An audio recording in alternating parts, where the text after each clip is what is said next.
துலாம் ராசியினருக்கு நவம்பர் மாதம் செய்யும் தொழிலில் வெற்றியையும் தந்தையுடன் நல்லுறவும் தந்தையால் ஆதாயமும் நற்பெயரும் உண்டாகும். படிப்பிற்கு ஏற்ற வேலையும் தொழிலும் அமையும். உயர்கல்விக்கும் தொழில்நுட்ப கல்வி படிக்கும் மாணவ மாணவியர்களுக்கும் சட்டத்துறை படிப்பவர்களுக்கும் அங்கீகாரம் கிடைக்கப்பெறும். உணவு தொழில் செய்பவர்களுக்கு புதிய கட்டிடம் கட்டுவதற்கான சாதகமான காலமாக அமையும்.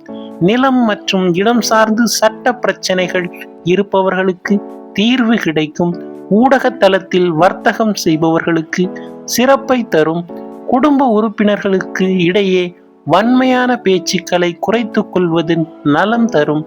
வெளி பயணங்கள் வெற்றி தரும். ஆன்மீக பயணங்கள் சிறக்கும். மீண்டும் அடுத்த பதிவில் சந்திப்போம். இந்த சேனலை சப்ஸ்கிரைப் செய்த நண்பர்களுக்கு மனமார்ந்த நன்றி.